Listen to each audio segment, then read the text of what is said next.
नमस्कार बंधुगण बंधु माने आपण माने समस्त को आज ज्योतिष कार्यक्रम को स्वागत। आज ज्योतिष कार्यक्रमटी वृष राशि व्यक्ति विशेष मानक पई बहुत गुरुत्वपूर्ण अटे, बहुत ही खास अटे। कारण वृष राशि व्यक्ति विशेष मानकर जीवन यह रज संक्रांति परठारु संपूर्ण रूप से बदलवाक जाउअछि। कारण ग्रह नक्षत्र मानकर चलन रे गोटे बहुत बड़ परिवर्तन हेबा पई जाउअछि, जहा द्वारा एमानकर जीवन रे चलथिबा समस्त दुख कष्ट एवं समस्यार अंत हेबा पई जाउअछि एवं पुणी थरे खुशी फेरिबाकू जाउअछि। बुध सूर्य एवं शुक्रंकर राशि परिवर्तन हेबाकू जाउअछि, जहा द्वारा आपणकर जीवन रे किछि बड़ हेबा पई जाउअछि। एही रज संक्रांति ठारू आपणकर जीवन रे चलथिबा समस्त दुख कष्टर अंत हेबाकू जाउअछि। पुनर्बार आपणक जीवन रे खुशी फेरिबाकू जाउअछि। तेबे आसंतु जानिबा एही रज संक्रांति परठारु आपण मानकर जीवन रे कौन सब बड़ परिवर्तन मान हेबार अछि।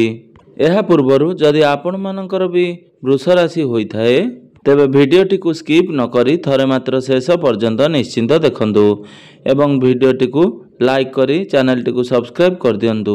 आपण माने जदि सच्चा हृदय रे ईश्वर को भक्ति करुथांती विश्वास करुथांती तेबे भक्ति एवं श्रद्धार सहित जय माँ लक्ष्मी जय श्री जगन्नाथ अवश्य लिखि दियंतु। तेबे बंधु माने आसंतु आरंभ करिबा आज रही कार्यक्रम को, जहाँकि जन्म राशि एवं चंद्र राशि उपरे संपूर्ण आधारित अटे। तो बंधु माने राशि चक्रर 12 गोटी राशि मध्यरु द्वितीय राशि होची वृष राशि। पूर्वरु आपणकर स्वास्थ्य जनित समस्या लागि रहितिला, आपणकर फाइनेंशियल प्रॉब्लम रहुतला, आपणकर धन जनित समस्या लागि रहितिला, आपण ऋण नेइथिले बा धार करज करथिले करज सुझी पारु नथिले, करजर भार आपणक ऊपर बढ़ी जाइतिला, गृह परिवार रे खुशीर वातावरण नथिला, आपणकर शिक्षा क्षेत्र रे समस्या देखा जाउतला, आपणकर अन्य शेषरी खर्च हेउतला, समाज रे आपणकर मान सम्मान पद प्रतिष्ठा नथिला, आपणको चाकरी प्राप्ति होई पारु नथिला, आपण संतान संतति पई चिंता रे थिले, आपणकर व्यापार वाणिज्य रे लॉस हेउतला, आपणकर प्रेम जीवन रे मध्य समस्या देखा देउतला। तेबे एही भली जहा भी समस्या आपणक जीवन रे चालुतला ताहा एही रज संक्रांति परठारु संपूर्ण रूप से दूर हेबा पई जाउअछि। एही रज संक्रांति परठारु पुणी थरे आपणक जीवन रे खुशी फेरिबाकू जाउअछि, आपणक जीवन रे नूतन सूर्य उदय हेबा पई जाउअछि। तो बंधु माने सर्वप्रथम आसंतु जानि नेबा आपणकर स्वास्थ्य किपरि रहिबो एही रज संक्रांति परठारु। तो बंधु माने कुंडलीर प्रथम भावटी होइथाय आपणकर स्वास्थ्यर भाव, आपणकर इम्यूनिटी सिस्टम रो भाव। तो आपणकर प्रथम भावर अधिपति हेउचंती शुक्र। तो रज संक्रांति परे शुक्र आपणकर द्वादश भावरे अछंती एवं जून 22-23 आड़कू शुक्र आपणकर प्रथम भाव तथा लग्न भाव को चलन करिवे। तो जून 22-23 पर्यंत आपणकू टिके आपणकर स्वास्थ्य उपरे विशेष ध्यान देबार अछि, जेहेतु कुंडली रे द्वादश भावटी को एते भल बोली विचार करा जाय नथाए। द्वादश भावटी रोगर भाव होइथाय, खर्चर भाव होइथाय। तो यही समय मध्य आपणकर स्वास्थ्य को नहीं टिके अधिक खर्चांत होई पारंती। एही समय रे आपणकर इम्यूनिटी सिस्टम टिके डाउन रहिबो, जहा फल रे आपणको थंडा काश ज्वर हैला भली संभावना रहुची।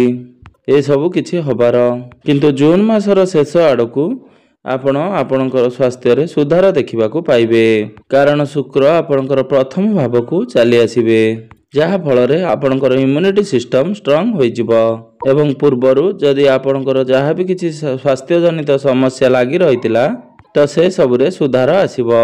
तो रज संक्रांति परे 8-10 दिन निजर स्वास्थ्य प्रति ध्यान रखिबार अछि। एबे आसंतु जानि नेबा आपणकर शिक्षा क्षेत्रटी किपरि रहिछि ए रज संक्रांति परठारु।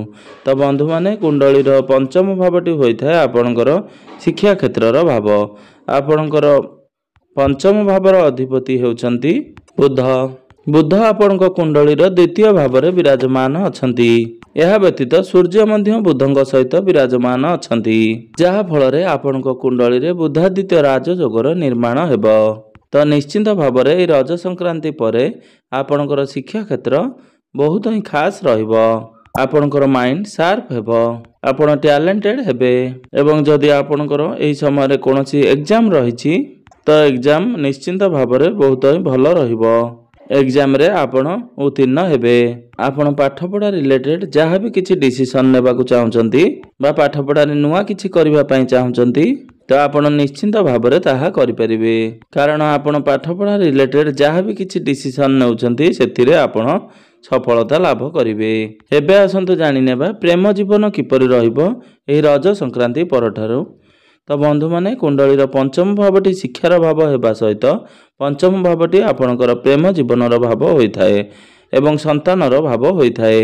ତ ଆପଣଙ୍କର ପଞ୍ଚମ ଭାବର ଅଧିପତି ହେଉଛନ୍ତି ବୁଧ।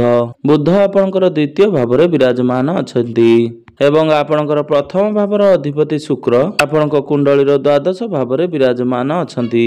ତ ଏହି ରଜ ସଂକ୍ରାନ୍ତି ପରେ ଆପଣଙ୍କର ପ୍ରେମ ଜୀବନ ବହୁତ ଭଲ ରହିବ। ଆପଣଙ୍କର ପାର୍ଟନର ଆପଣଙ୍କୁ ଖୁସି କରିବାକୁ ଚେଷ୍ଟା କରିବେ, କିନ୍ତୁ ଆପଣଙ୍କର ପ୍ରଥମ ଭାବର ଅଧିପତି ଶୁକ୍ର ଯେହେତୁ ଦ୍ୱାଦଶ ଭାବରେ ବିରାଜମାନ ଅଛନ୍ତି ତେଣୁ ଆପଣଙ୍କ ପାଇଁ ଆପଣଙ୍କର ପାର୍ଟନର ଯେତେ ଯାହା କଲେ ମଧ୍ୟ ଆପଣ ସେଥିରେ ସାଟିସ୍ଫାଏଡ୍ ହୋଇପାରିବେ ନାହିଁ ଏବଂ ଆପଣଙ୍କର ପ୍ରଥମ ଭାବ ଉପରେ ଶନିଙ୍କର ଦୃଷ୍ଟି ରହୁଥିବା ହେତୁ ଆପଣଙ୍କ ମଧ୍ୟରେ ଟିକେ ଜିଦ୍ଦି ସ୍ୱଭାବ ରହିବ ଏବଂ ଆଗ୍ରେସନ୍ ମଧ୍ୟ ଦେଖାଦେବ। ଏହା ବ୍ୟତୀତ ଶନିଙ୍କର ଦୃଷ୍ଟି ଆପଣଙ୍କର ପଞ୍ଚମ ଭାବ ଉପରକୁ ରହୁଛି, ତେଣୁ ଆପଣଙ୍କର ପାର୍ଟନରଙ୍କ ମଧ୍ୟରେ ଜିଦ୍ଦି ସ୍ୱଭାବ ଦେଖାଦେବ, କିନ୍ତୁ ବିଶେଷ କରି ଆପଣ ହିଁ ଆପଣଙ୍କ ପ୍ରେମ ଜୀବନରେ ସମସ୍ୟା ସୃଷ୍ଟି କରିବେ। ତେଣୁ ଆପଣ ନିଜର ଜିଦ୍ଦି ଏବଂ ଆଗ୍ରେସନକୁ କଣ୍ଟ୍ରୋଲ କରନ୍ତୁ। ଏହା ବ୍ୟତୀତ ଆପଣ ନିଜର ବାଣୀ ଉପରେ ନିୟନ୍ତ୍ରଣ ରକ୍ଷା କରନ୍ତୁ ଏବଂ ସବୁ କଥାକୁ ନେଗେଟିଭଲି ନ ନେଇ ପଜିଟିଭ ନେବା ପାଇଁ ଚେଷ୍ଟା କରନ୍ତୁ। ଯଦି ଆପଣ ଏସବୁରେ କଣ୍ଟ୍ରୋଲ କରିନେଉଛନ୍ତି ତେବେ ନିହାତି ଭାବରେ ଆପଣଙ୍କର ପ୍ରେମ ଜୀବନ ଏହି ରଜ ସଂକ୍ରାନ୍ତି ପରେ ବହୁତ ଭଲ ରହିବ। ତ ବନ୍ଧୁମାନେ, ଏବେ ଆସନ୍ତୁ ଜାଣିନେବା ଆପଣଙ୍କର ବୈବାହିକ ଜୀବନଟି କିପରି ରହିବ ଏହି ରଜ ସଂକ୍ରାନ୍ତି ପରଠାରୁ। ତ ବନ୍ଧୁମାନେ, କୁଣ୍ଡଳୀର ସପ୍ତମ ଭାବଟି ହୋଇଥାଏ ଆପଣଙ୍କର ବୈବାହିକ ଜୀବନର ଭାବ, ଆପଣଙ୍କର ଜୀବନ ସାଥୀଙ୍କର ଭାବ। ତ ଆପଣଙ୍କର ସପ୍ତମ ଭାବର ଅଧିପତି ହେଉଛନ୍ତି ମଙ୍ଗଳ, ଯିଏକି ଆପଣଙ୍କ କୁଣ୍ଡଳୀର ଚତୁର୍ଥ ଭାବରେ ବିରାଜମାନ ଅଛନ୍ତି। ତ ବନ୍ଧୁମାନେ, ମଙ୍ଗଳଙ୍କର ସ୍ଥିତି ଯେହେତୁ ଭଲ ରହୁଛି ତେଣୁ ନିଶ୍ଚିନ୍ତ ଭାବରେ ଏହି ରଜ ସଂକ୍ରାନ୍ତି ପରେ ଆପଣଙ୍କର ବୈବାହିକ ଜୀବନ ବହୁତ ଭଲ ରହିବ। କିନ୍ତୁ ପୂର୍ବରୁ ମଙ୍ଗଳ ଆପଣଙ୍କର ତୃତୀୟ ଭାବରେ ଥିଲେ, ତେଣୁ ପୂର୍ବରୁ ଆପଣଙ୍କର ବୈବାହିକ ଜୀବନରେ ଯଦି କିଛି ସମସ୍ୟା ଚାଲୁଥିଲା ବା ଆପଣଙ୍କ ମଧ୍ୟରେ କୌଣସି ପ୍ରକାରର ମିସ୍ଅଣ୍ଡରଷ୍ଟାଣ୍ଡିଂ ଚାଲିଥିଲା ତ ବର୍ତ୍ତମାନ ସେସବୁରେ ସୁଧାର ଆସିବ। ଆପଣ ଦୁଇ ଜଣ ମିଶି କିଛି ପ୍ଲାନିଂ କରିପାରନ୍ତି ଏବଂ ଆପଣଙ୍କର ପାର୍ଟନର କିମ୍ବା ତାଙ୍କ କ୍ୟାରିୟରରେ ପ୍ରପର୍ଟି ରିଲେଟେଡ୍ କିଛି ବି ଡିଲ୍ କରୁଛନ୍ତି ତ ନିଶ୍ଚିନ୍ତ ଭାବରେ ସେଥିରେ ସେ ସଫଳତା ଲାଭ କରିବେ। ଅର୍ଥାତ୍ ରଜ ସଂକ୍ରାନ୍ତି ପରେ ପ୍ରତ୍ୟେକଟି ଦୃଷ୍ଟିରୁ ଆପଣଙ୍କ ବୈବାହିକ ଜୀବନରେ ସୁଖମୟ ବ୍ୟତୀତ ହେବ। ଏବେ ଆସନ୍ତୁ ଜାଣିନେବା ଆପଣଙ୍କର ଭାଗ୍ୟ, କ୍ୟାରିୟର ଏବଂ ବ୍ୟାପାର ବାଣିଜ୍ୟର ସ୍ଥିତି କିପରି ରହିବ ଏହି ରଜ ସଂକ୍ରାନ୍ତି ପରଠାରୁ। ତ ବନ୍ଧୁମାନେ, କୁଣ୍ଡଳୀର ନବମ ଭାବଟି ହୋଇଥାଏ ଆପଣଙ୍କର ଭାଗ୍ୟର ଭାବ। ଆପଣଙ୍କର ଭାଗ୍ୟ ଭାବର ଅଧିପତି ହେଉଛନ୍ତି ଶନି, ଯିଏକି ଆପଣଙ୍କର ଏକାଦଶ ଭାବରେ ଅର୍ଥାତ୍ ଲାଭ ସ୍ଥାନରେ ବିରାଜମାନ ଅଛନ୍ତି। ତ ଭାଗ୍ୟ ଦୃଷ୍ଟିରୁ ଦେଖିବାକୁ ଗଲେ ପ୍ରତ୍ୟେକ ଗ୍ରହମାନଙ୍କର ସ୍ଥିତି ବହୁତ ମଜବୁତ ରହିଛି, ତେଣୁ ନିଶ୍ଚିନ୍ତ ଭାବରେ ଏହି ରଜ ସଂକ୍ରାନ୍ତି ପରେ ଆପଣଙ୍କୁ ଆପଣଙ୍କର ଭାଗ୍ୟର ସାଥ ମିଳିବ।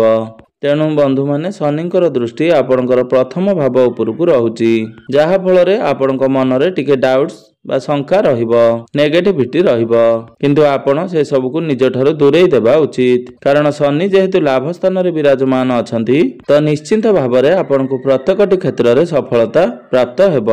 ତେଣୁ ମନରେ ଦ୍ୱନ୍ଦ୍ୱ ନ ରଖି, ଶଙ୍କା ନ ରଖି ଆପଣ ଯେଉଁ ବି କାର୍ଯ୍ୟ କରୁଛନ୍ତି ସେଥିରେ ଆପଣ ଆଗକୁ ବଢି ଚାଲନ୍ତୁ, କାରଣ ସେଥିରେ ଆପଣ ନିଶ୍ଚିନ୍ତ ଭାବରେ ସଫଳତା ଲାଭ କରିବେ। ତ ଏହି ରଜ ସଂକ୍ରାନ୍ତି ପରେ ଯଦି ଆପଣ କୌଣସି ଶୁଭ ମାଙ୍ଗଳିକ କାର୍ଯ୍ୟର ଆୟୋଜନ କରିବାକୁ ଚାହୁଁଛନ୍ତି ବା କିଛି ବଡ ଜିନିଷ କିଣାକିଣି କରିବାକୁ ଚାହୁଁଛନ୍ତି ବା କିଛି ବଡ ଇନଭେଷ୍ଟମେଣ୍ଟ କରିବାକୁ ଚାହୁଁଛନ୍ତି ବା ଆପଣଙ୍କର କୌଣସି ମିଟିଂ କିମ୍ବା ଡିଲ୍ ରହିଛି, ଆପଣ ଭାଗ୍ୟ ସମ୍ବନ୍ଧିତ ପ୍ରତ୍ୟେକଟି କାର୍ଯ୍ୟ ବିନା ଦ୍ୱିଧାରେ କରିପାରିବେ।